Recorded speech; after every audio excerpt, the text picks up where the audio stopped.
Hello আমার ছোট্ট দাদুরা, কেমন আছো তোমরা সবাই? অনেকদিন পর আবার আর একটা ইন্টারেস্টিং টপিক নিয়ে তোমাদের সামনে হাজির হয়ে গেলাম। আজকের এই লেকচারে আমরা আলোচনা করব কিভাবে এস ব্লক এবং পি ব্লক টোটাল 50টা মৌলের ইলেকট্রন বিন্যাস, পারমাণবিক সংখ্যা কিভাবে নির্ণয় করতে হয়। ঠিক আছে? যেমন ধরো মাঝখান থেকে আমি তোমাকে বললাম যে টেকনিশিয়াম এর ইলেকট্রন বিন্যাস নির্ণয় করো। তুমি অনেকক্ষণ মাথা চুলকে বলতেছো যে ভাইয়া, আমি তো এটার ইলেকট্রন সংখ্যাই জানি না, ইলেকট্রন বিন্যাস করব কিভাবে। তোমাকে হঠাৎ করে বললাম যে ভাইয়া, তুমি পলোনিয়ামের ইলেকট্রন বিন্যাস করো। আয় হায়, পলোনিয়ামের নামই তো শুনিনি কখনো, আর ইলেকট্রন কিভাবে বের করব? তার মানে আগে আমাদেরকে নামগুলা জানতে হবে, তারপর পারমাণবিক সংখ্যা জানতে হবে। আমরা জানি পারমাণবিক সংখ্যা যত, নর্মালি তার ইলেকট্রন সংখ্যাও তত হয়। তো আমরা যদি তার নাম এবং পারমাণবিক সংখ্যা বের করে ফেলতে পারি, তাহলে কিন্তু আমরা অনেক কিছু জেনে যাব এবং পর্যায় সারণীতে আমাদের বেশ ভালো একটা দখল চলে আসবে। তো চলো শুরু করা যাক। তো তোমাদের জন্য আমি শুরুতেই অল্প কয়েকটা মৌলের নাম লিখে রাখছি। ঠিক আছে? যেমন এস ব্লক মৌল, আমরা জানি সর্বশেষ ইলেকট্রনটা যদি এস অরবিটালে প্রবেশ করে, তাই না? আচ্ছা, তো আমরা জানি গ্রুপ 1 এবং 2 এবং হিলিয়াম যে মৌলটা আছে, টোটাল 14টা মৌল। এই 14টা মৌল কিন্তু এস ব্লকের সদস্য। তো খেয়াল করে দেখো, গ্রুপ 1-এ কারা কারা আছে আমরা জানি। হাই, লি, না, কে, রবি, সাজাবে, ফ্রান্সে। এটা আমরা সবাই জানি, তাই না? এই ছন্দগুলা কিন্তু সবাইকে জানতে হবে। যদি জানা না থাকে তো অবশ্যই কমেন্ট করে বলবা, আমি এই ছন্দ দিয়ে আবার আরেকটা লেকচার বানায় ফেলবো। ঠিক আছে?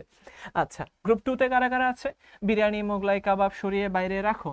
Beryllium, magnesium, calcium, strontium, barium, radium. আচ্ছা, আর আমরা জানি গ্রুপ 3 থেকে 12 এরা হচ্ছে গিয়ে ডি ব্লক মৌল। এবং ডি ব্লকের ক্ষেত্রে দেখা যায় এত সুন্দর ছন্দ বানানোর দরকার নাই। ঠিক আছে? কারণ এখানে প্রত্যেকটা গ্রুপে মৌল আছেই 5টা করে, আচ্ছা, বা 4টা করে। তো গ্রুপ 13-তে আমরা দেখি বাংলাদেশের আলমগীর গেল ইন্ডিয়া ট্যুরে নাচতে। ঠিক আছে? তো boron, aluminium, gallium, indium, thallium, তারপর নিহোনিয়াম 113। আচ্ছা, গ্রুপ 14 কাঁদলে শার্ট, গেঞ্জি, স্যান্ডেল পাবে ফ্রিতে, এরকম। আজকের ভিডিওর উদ্দেশ্য কিন্তু সেটা না। আচ্ছা, তারপরে আমরা যাচ্ছি গ্রুপ 15-তে। গ্রুপ 15তে কারা কারা আছে আমরা জানি। কার্বনের পরে আসে নাইট্রোজেন। তো নলকূপের পানিতে আর্সেনিকের সমস্যা বিদ্যমান কোথায়? মস্কোতে, মস্কোভিয়াম লিখে ফেললাম। তারপরে আমরা যাচ্ছি গ্রুপ 16। এই তো গ্রুপ 16তে কারা কারা আছে? অক্সিজেন মানে ও, এস, এস ই তে পড়লেই লাভ। ও এসএসসি তে পড়লেই লাভ হবে, তোমরা যখন এসএসসি তে পড়বা খুব লাভ হবে। আচ্ছা দেখো, oxygen, sulphur, selenium, tellurium, polonium এবং লিভারমোভিয়াম। আচ্ছা, চলে যাচ্ছি আমরা গ্রুপ 17-তে। গ্রুপ 17-এ কারা কারা আছে আমরা জানি। অক্সিজেনের পর fluorine, chlorine, bromine, iodine, astatine এবং টেনেসিন। আর সর্বশেষ গ্রুপ 18-তে আমরা জানি হিলিয়াম, নিয়ন, আর্গন, ক্রিপ্টন, জেনন, রেডন এবং অর্গানেসন। এই তো আমরা কিন্তু 50টা মৌলের নাম লিখে ফেললাম, একদম 50টা। ঠিক আছে? এস ব্লকে আছে টোটাল 7 দুগুণে 14টা, আর পি ব্লকে কিন্তু এখানে 636টা মৌল লিখলাম। 36 আর 14 মিলে হয়ে গেছে 50টা। এই 50টা মৌলের নাম আমরা শিখে ফেললাম। ঠিক আছে? তারপরে আমরা এখন শিখবো কি, পারমাণবিক সংখ্যা কিভাবে বের করতে হয়। আচ্ছা, তো খেয়াল করে দেখো, তোমরা সবাই জানো পর্যায় সারণীতে আমাদের পর্যায় বা পিরিয়ড আছে 7টা এবং গ্রুপ আছে টোটাল কতটা? 18টা। তো 7টা গ্রুপের মধ্যে আমরা জানি এই গ্রুপ 1-এ মাত্র 2টা মৌল আছে, যেমন হাইড্রোজেন এবং হিলিয়াম। তো গ্রুপ 1-কে বলা হয় খুবই শর্ট, ভেরি শর্ট একটা পিরিয়ড। ঠিক আছে? তো গ্রুপ পর্যায় 1 যেটা, আমরা পর্যায় 1-কে বলবো হাইড্রোজেন এবং হিলিয়াম। আমরা লিখে ফেলি পর্যায় বা পিরিয়ড 1, এখানে মাত্র 2টা মৌল আছে। পিরিয়ড 2, ঠিক আছে, এইখানে আমরা দেখতে পাই 8টা মৌল আছে। এবং নট অনলি পিরিয়ড 2, পিরিয়ড 3-তেও কিন্তু 8টা মৌলেরই অবস্থান। যেমন আমি এখানে দেখায় দিচ্ছি, lithium, beryllium, boron, carbon, nitrogen, oxygen, fluorine, neon 8টা। তারপর এই তো sodium, magnesium, aluminium, silicon, phosphorus, sulphur, chlorine, argon. এখানে টোটাল 8টা করে অবস্থান। তো এখানে আছে 2টা, আমরা আশা করি দেখতে পাচ্ছি। এইখানে 8, এইখানে 8, তারপর এইখানে চলে আসে, এই জায়গায় চলে আসে, এই তো এই জায়গায় মাঝখানে আরো 10টা করে মৌল আসে।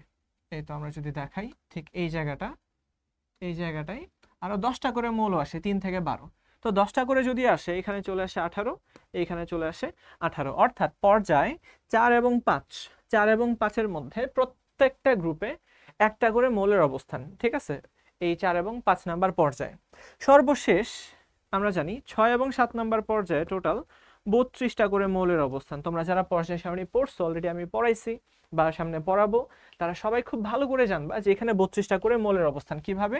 সবগুলা ঘরে একটা করে মৌল আছে, কিন্তু এই গ্রুপ 3-এর পর্যায় 6 এবং 7-এ এই তো ল্যান্থানাম এবং অ্যাক্টিনিয়াম, এই জায়গায় ল্যান্থানাম এবং অ্যাক্টিনিয়াম ছাড়াও আরো 14টা করে মৌল আছে, আরো 14টা করে মৌলের অবস্থান, যাদেরকে আমরা পর্যায় সারণীতে এভাবে নিচে দেখায় দিই, তাই না তাই না তাই না, এরকম ভাবে নিচে দেখায় দিই। তো টোটাল এই 18 + 14 মিলে হয়ে গেছে 32।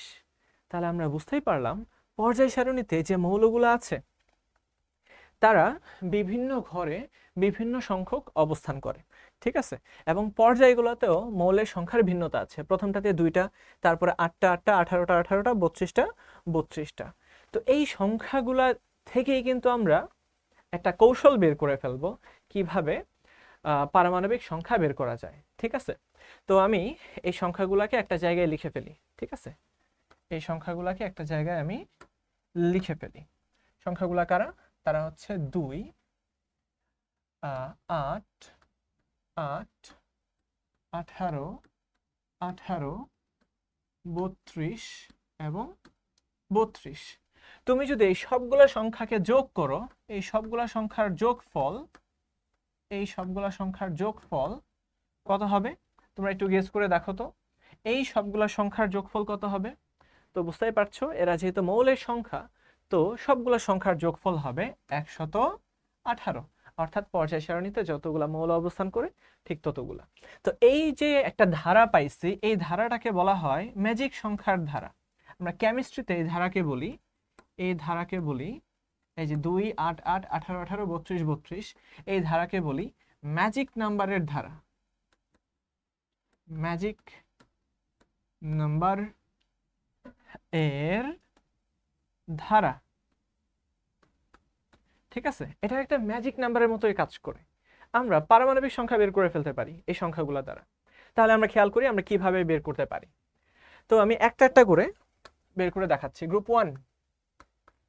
1 আমরা জানি হাই, লি, না, কে, রুবি, সাজাবে, ফ্রান্সে।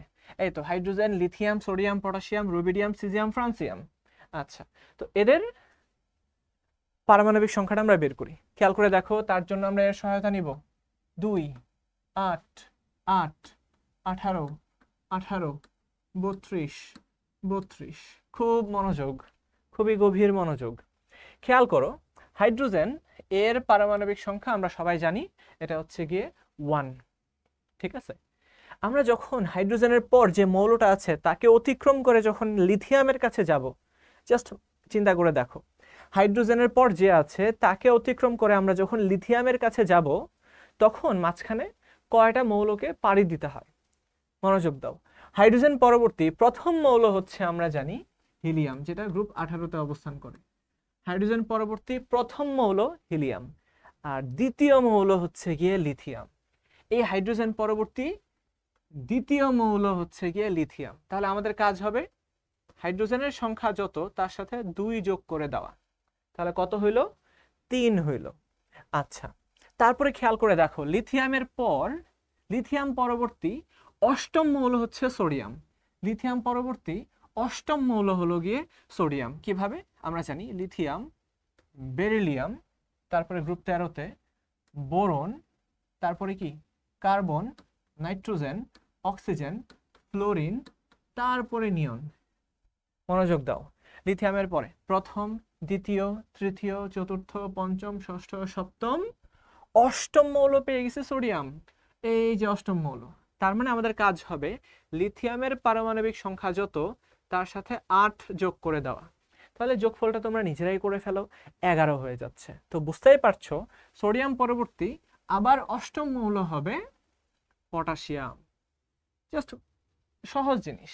দেখো সোডিয়ামের পরে ম্যাগনেসিয়াম, ম্যাগনেসিয়াম প্রথম মৌল।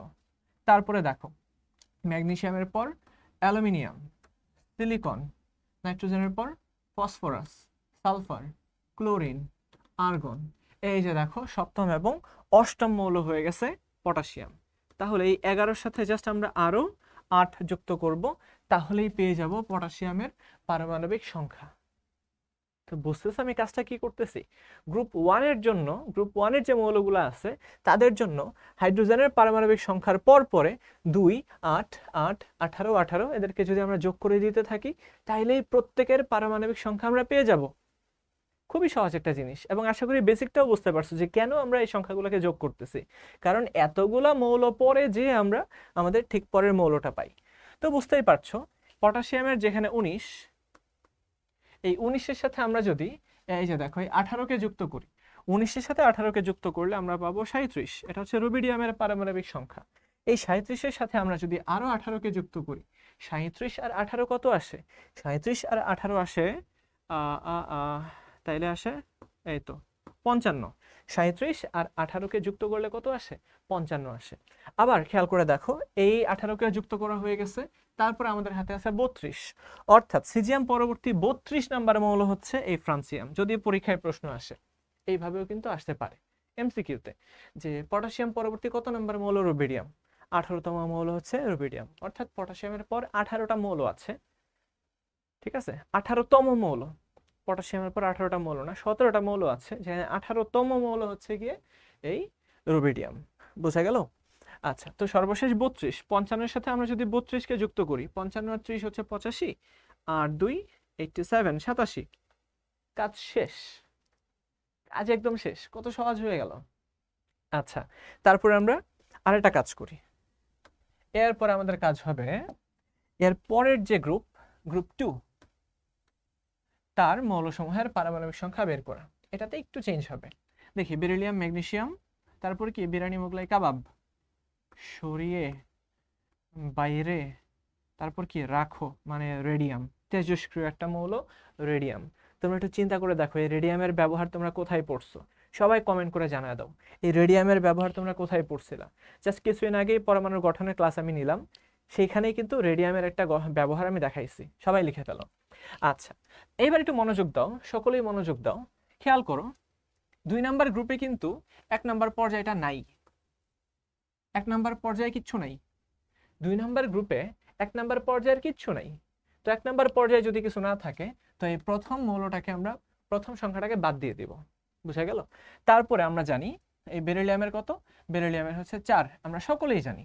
তো বেরিলিয়াম পরবর্তী অষ্টম মৌল হচ্ছে ম্যাগনেসিয়াম। অর্থাৎ বেরিলিয়াম পরবর্তী দেখো এই যে অষ্টম মৌলটা ম্যাগনেসিয়াম। তো 8 যুক্ত করে দিলে হয়ে যাবে 12। তারপরে ম্যাগনেসিয়াম পরবর্তী আরো অষ্টম মৌল ক্যালসিয়াম। 12 আর 18 যুক্ত করলে হবে 20। এই ক্যালসিয়াম পরবর্তী 18তম মৌল স্ট্রনশিয়াম। হয়ে গেল কত? 38। স্ট্রনশিয়াম পরবর্তী 18তম মৌলকে বেরিয়াম। তাহলে এটা হয়ে গেল 56। আর বেরিয়াম পরবর্তী 32তম মৌল, এই তো এই 32তম মৌল হচ্ছে রেডিয়াম। তাহলে এটা কত হয়ে যাবে? 88। তোমরা একটু ভাবতে পারো যে ভাই এত কষ্ট করে যোগ করতেছে কেন? আরে এটার পরেরটা দেখে ফেললেই তো হয়। হ্যাঁ ভাই, আমি এমনিই বসাইছি, কিন্তু নিয়মটা হচ্ছে ওইটা। তো এই যে 55-এর পরে 56, 87-এর পরে 88। আচ্ছা, তো বুঝতে পারছো যখন তুমি গ্রুপ 2, ধরো যে গ্রুপ 1 তোমার হাতে দেওয়া নেই, গ্রুপ 2 এর মৌলসমূহের তোমার বের করতে হবে। কিভাবে? তোমাকে বললো যে স্ট্রনশিয়ামের ইলেকট্রন বিন্যাস করো, অর্থাৎ তুমি ইলেকট্রন সংখ্যাই জানো না। তো এটা তো তুমি জানো যে বিরিয়ানি মোগলাই কাবাব সরিয়ে স্ট্রনশিয়াম কোথায় আছে? বিরিয়ানি মোগলাই কাবাবের পরে আছে। তো বিরিয়ানি মোগলাই কাবাব সরিয়ে, তো এখানে আমরা সরিয়ে বসাই দিব। ঠিক আছে? তো সরিয়ে বসায় দেওয়ার পর আমরা কি করব? বেরিলিয়ামের পরে 8 যুক্ত করব। কেন 8 যুক্ত করব? কারণ 1 নাম্বার ইয়াতে কেউ নাই, 1 নাম্বার গ্রুপে কেউ ছিল না। তো আমরা এইখান থেকে শুরু করব যোগ করা। তো 8, 8, 18, 18, 32 এইভাবে যোগ হবে। আশা করি বোঝা গেল। আচ্ছা, তো কেন আমরা এখানে দ্বিতীয় সংখ্যাটা থেকে শুরু করলাম? এর কারণ 1 নাম্বার পর্যায়ে কোনো মৌল ছিল না, এই জায়গাতে কোনো মৌলের উপস্থিতি নাই, যেখানে গ্রুপ 1-এ ছিল। আচ্ছা, তারপরে আমরা যখন এই গ্রুপ 13-তে যাব, গ্রুপ 13 থেকে 18 পর্যন্ত যখন আমরা যুক্ত করব, এটা মাথায় রাখবা, সিরিয়ালটা ধরাটা খুবই ইজি। গ্রুপ 13 থেকে 18 পর্যন্ত যখন আমরা যুক্ত করতে থাকবো, খুবই ইজি একটা সিরিয়াল। দেখো, গ্রুপ 1-এর জন্য আমরা এখান থেকে শুরু করছি, গ্রুপ 2 এর জন্য এখান থেকে শুরু করছি, আর গ্রুপ 13 থেকে 18-এর জন্য এখান থেকে শুরু করবা, অর্থাৎ এই তৃতীয় সংখ্যাটা থেকে শুরু করবা। বোঝা গেল? এর কারণ খেয়াল করে দেখো, এই যে এই বোরন পরবর্তী অষ্টম মৌল অ্যালুমিনিয়াম, বাট অ্যালুমিনিয়ামের পরেই কিন্তু মাঝখানে এই যে 10টা 10টা করে মৌল ঢুকে গেছে। অ্যালুমিনিয়ামের পরে এখানে ক্যালসিয়ামের পরে স্ক্যান্ডিয়াম, স্ক্যান্ডিয়ামের পর আমরা জানি টাইটেনিয়াম, তারপরে ভ্যানাডিয়াম, ক্রোমিয়াম, এইভাবে জিঙ্ক পর্যন্ত গেছে। বুঝা গেল? তারপরে চলে আসে কে? গ্যালিয়াম। তো বাংলাদেশের আলমগীর গেল কোথায়? ইন্ডিয়া ট্যুরে থালিয়াম, তারপর হচ্ছে যে নিহোনিয়াম। তো বুঝতেই পারতেছো, এই জায়গায় কিন্তু বোরন পরবর্তী অষ্টম মৌল অ্যালুমিনিয়াম, অ্যালুমিনিয়াম পরবর্তী 18তম মৌল হয়ে গেছে গ্যালিয়াম। 18তম মৌল, কারণ মাঝখানে 10টা মৌল এসে ঢুকছে। তো এটা তো খুবই ইজি বুঝাটা। তোমার যদি এতটুকু মাথা কাজে লাগাইতে ইচ্ছা নাও করে, তুমি যে কাজটা করতে পারবা, তো গ্রুপ 1-এর জন্য প্রথম থেকে শুরু, গ্রুপ 2 এর জন্য দ্বিতীয় থেকে শুরু, আর গ্রুপ 13 থেকে 18-এর জন্য বাকি তৃতীয় সংখ্যা থেকে শুরু করে দিবা। আচ্ছা, আমরা সবাই জানি, আমরা সবাই কি জানি? আমরা সবাই একটা জিনিস জানি, যে বোরনের পারমাণবিক সংখ্যা হচ্ছে 5। তো 5-এর পরবর্তী অষ্টম মৌল, 5 আর 8 13। তো অ্যালুমিনিয়ামের হয়ে গেছে 13। তো এই অ্যালুমিনিয়াম পরবর্তী 18তম মৌল হচ্ছে গ্যালিয়াম। 13 আর 18 যুক্ত করলে কত হবে? 31। এই তো তোমরা সবাই পারছো। তারপরে এর পরবর্তী 18তম মৌল, 18 যুক্ত করে দাও, ইন্ডিয়াম 49। সহজে হয়ে গেছে। আচ্ছা, ইন্ডিয়াম পরবর্তী, এই তো ইন্ডিয়াম পরবর্তী 32তম মৌল, এই যে থালিয়াম। তো এর সাথে 32 যুক্ত করলে কত হবে? 81 হবে। তারপরে থালিয়াম পরবর্তী আরো 32তম মৌল, এবার কিন্তু একদম শেষ পর্যন্ত যাওয়া লাগছে, আরো 32তম মৌল হয়ে গেছে 113, এই যে নিহোনিয়াম। যদি বলি ইন্ডিয়ামের ইলেকট্রন বিন্যাস করো, তোমাকে আগে শুরুতে ইন্ডিয়ামের পারমাণবিক সংখ্যা বের করতে হবে। বুঝা গেল? পারমাণবিক সংখ্যা বের করার পর তারপরে ইলেকট্রনের সংখ্যা, এরপরে আমরা আউবাউ নীতি, হুন্ডের নীতি, পলির বর্জন নীতি, যত নীতি আছে সব নীতি প্রয়োগ করার মাধ্যমে ইলেকট্রন বিন্যাস করব। আচ্ছা, তাহলে খেয়াল করে দেখো, ইন্ডিয়াম কোথায় আছে? ভাই, ইন্ডিয়াম তো বাংলাদেশের আলমগীর ইন্ডিয়াতে আছে। এই তো, এটা আমরা জানি। আচ্ছা, বাংলাদেশের আলমগীর গেল ইন্ডিয়া, এই তো বাংলাদেশের আলমগীর গেল ইন্ডিয়া। আর এটা যেহেতু 13 নাম্বার গ্রুপে আছে, তো শুরুতে আমরা 8, 18, 18, 32, 32 এমন ভাবে যুক্ত করতে করতে সামনে আগাবো। আচ্ছা, তো এটা হয়ে গেছে। তারপরে আমাদের ইচ্ছা হলো কোথায় বের করা হচ্ছে, এরপরে আমরা বের করতে চাই বিসমাথের ইলেকট্রন বিন্যাস। বিসমাথ, আমরা সবাই জানি বিসমাথ হচ্ছে এমন একটা মৌল যেখান থেকে তেজস্ক্রিয়তার সূচনা হয়, তাই না? ন্যাচারালি তেজস্ক্রিয় মৌলের সূচনা হয় কিন্তু বিসমাথ থেকে। তাহলে বিসমাথ কোথায় আছে? আমি এইভাবে একটু চিন্তা করব যে বিসমাথ আছে নলকূপের পানিতে আর্সেনিকের সমস্যা বিদ্যমানে আছে। তো নলকূপ কোথায় আছে? আয় হায়, নলকূপ তো গ্রুপ 15-তে আছে। এই তো বসাই দিলাম গ্রুপ 15-তে। আচ্ছা, তাহলে লিখি নলকূপের পানিতে আর্সেনিকের সমস্যা বিদ্যমান মস্কোতে। এই তো আমরা বিসমাথ পেয়ে গেছি। অর্থাৎ এইভাবে মুখস্থ করতে হবে, ঠিক আছে? তারপর আমরা দেখি কিভাবে পারমাণবিক সংখ্যা বের করতে হয়। আমরা সবাই নাইট্রোজেনেরটা জানি, 7 আমরা জানি। আর এরা যেহেতু গ্রুপ 13 থেকে 18-এর মধ্যে আছে, তো আমরা কোথা থেকে শুরু করব? এই যে এই দ্বিতীয় 8 থেকে শুরু করব। তো 8, 18, 18, 32, 32। তো এর সাথে 8 যুক্ত করলে হয়ে যাবে 15, 18 যুক্ত করলে হয়ে যাবে 33, 18 যুক্ত করলে কত হবে? 51। এর সাথে এবার যুক্ত করব 32, 32 যুক্ত করলে হয়ে যাবে 83। সাবাস, হয়ে গেছে 83।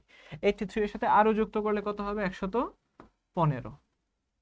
বুঝা গেল? ইজি, 83 পেয়ে গেছি।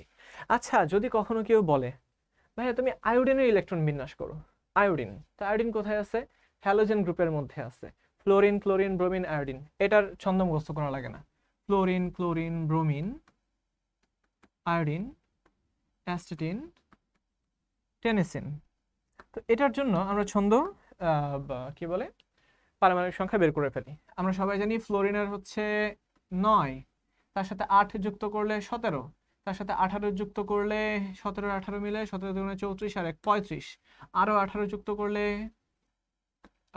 35 আর 18, তো 43 43 53, এই তো 53 জোস। এরপরে যুক্ত করে ফেলবো 32, তো 32 যুক্ত করলে কত হবে 115, সরি সরি সরি 115 কেমনে হয়, তো 53 এর সাথে আমরা 32 যুক্ত করব, তো 55 হইল 85, 85 এর সাথে আমরা আরো কত যুক্ত করব 32, হয়ে গেল 117। খুবই সহজ। এভাবে আমরা কিন্তু আয়োডিন, অ্যাসিটিন এদেরও বের করে ফেললাম। তারপরে হিলিয়াম, নিয়ন, আর্গন, ক্রিপ্টন, জেনন, রেডন, অর্গানেসন। আচ্ছা, বের করে ফেলি। হিলিয়ামের তো আমরা জানি 2, তারপরে 8 যুক্ত করতে হবে, এই তো। এরপরে আমরা এই তো যুক্ত করে ফেলবো কত দেখি, 8 যুক্ত করলে হয়ে যাবে 10, আরো 8 যুক্ত করলে 18, এবার 18 যুক্ত করতে হবে 36, তারপরে আরো 18 যুক্ত করলে হয়ে যাবে কত 54, 32 যুক্ত করলে হবে 86, এই তো আর 32 যুক্ত করলে হয়ে যাবে 118। তো নিষ্ক্রিয় মৌল যেগুলো, এটা কিন্তু নর্মালি এই 8 থেকে যুক্ত করলেই হয়ে যাবে। বোঝা গেল? তো মেইন আমাদের যে কি বলে, আমাদের যে চ্যালেঞ্জের বিষয়টা ছিল 13 থেকে 17 পর্যন্ত। বাট এই নিষ্ক্রিয় মৌলসমূহ কিন্তু খুবই ইজি, যেটা আমরা সবাই মুখস্থ জানি। সর্বশেষ শক্তি স্তরে কেমন হবে, কি হবে, এবং 2, 10, 18, 36, 54, 86, 118, এটাও আমরা সকলে জানি। তো আশা করি এর মাধ্যমে আমরা সবাই বুঝতে পারলাম যে ম্যাজিক নাম্বারকে কিভাবে ব্যবহার করতে হবে। এই ম্যাজিক নাম্বারের মাধ্যমে আমরা কিভাবে কোন একটা মৌলের পারমাণবিক সংখ্যা বের করতে পারবো। তাহলে আমি আবার যদি একটু সামারাইজ করে দেই, খেয়াল করে দেখো, তোমাকে বললো যে এতর পরে এততম মৌল কোনটা, তুমি বের করতে পারবা। যদি তোমাকে প্রশ্ন করা হয় যে ম্যাগনেসিয়াম পরবর্তী অষ্টম মৌল কোনটা, তাহলে খুব সহজ অ্যান্সার হবে ক্যালসিয়াম, তাই না? যদি বলে ম্যাগনেসিয়াম পরবর্তী পঞ্চম মৌল কোনটা, ম্যাগনেসিয়াম পরবর্তী প্রথম মৌল এটা অ্যালুমিনিয়াম, প্রথম, দ্বিতীয়, তৃতীয়, চতুর্থ, পঞ্চম ক্লোরিন, পঞ্চম মৌল হচ্ছে ক্লোরিন। তো এই প্রশ্নের অ্যান্সার তোমরা করতে পারবা। দ্বিতীয়ত যদি প্রশ্ন করা হয় যে তুমি এই অ্যান্টিমনির ইলেকট্রন বিন্যাস করো, এসবি অ্যান্টিমনির ইলেকট্রন বিন্যাস করো, তাহলে এসবি কোথায় আছে ভাই? এসবি তো মানে সমস্যাতে আছে, নলকূপের পানিতে আর্সেনিকের সমস্যা, এই তো নলকূপের পানিতে আর্সেনিকের সমস্যা বিদ্যমান, ইজি হয়ে গেছে। তারপরে কাজ হবে এই ম্যাজিক নাম্বারটা ব্যবহার করা। তো ম্যাজিক নাম্বার ব্যবহার করার নিয়ম কি? গ্রুপ 1 এর জন্য, এই তো গ্রুপ 1 এর জন্য তুমি এই 2 থেকে শুরু করলা, গ্রুপ 2 এর জন্য পরবর্তী এই সংখ্যাটা থেকে শুরু করলা, এই যে 8 থেকে শুরু করলা, গ্রুপ 13 থেকে 17 পর্যন্ত তাদের জন্য এই 8 থেকে শুরু করলা। আর যখন তুমি গ্রুপ 18তে যাবা তখন আবার এটা থেকে শুরু করবা। মানে গ্রুপ 18 এর জন্য কোনো টেনশন নাই, গ্রুপ 13 থেকে 17 পর্যন্ত এই 3 নাম্বারটা থেকে শুরু করতে হয়। এটাই হচ্ছে আমাদের মেইন চ্যালেঞ্জ। গ্রুপ 1 এর জন্য এটা, গ্রুপ 2 এর জন্য এটা, গ্রুপ 13 থেকে 17 এর জন্য এটা, থেকে পরবর্তী এগুলো জাস্ট যোগ করে দিলেই পারমাণবিক সংখ্যা ওরফে ইলেকট্রন সংখ্যা বের হয়ে যাবে। তো সহজ না? খুবই সহজ। তারপরে আমি যখন ইলেকট্রন বিন্যাস পড়াবো এর পরের লেকচারে, সবাই যাতে চুটকি মেরে বলে দিতে পারে, যে ভাইয়া এই মৌলটার ইলেকট্রন সংখ্যা এত, এই বিসমাথের ইলেকট্রন সংখ্যা এত, আর্সেনিকের ইলেকট্রন সংখ্যা এত। মনে থাকবে? আমি কিন্তু আগে ভাগেই পড়ায় দিছি এটা। ওকে, তাহলে ইনশাল্লাহ পরের কোনো একটা ইন্টারেস্টিং টপিকের লেকচারে সবাইকে আমন্ত্রণ রইল। সবাই ভালো থাকো, সুস্থ থাকো, আল্লাহ হাফেজ।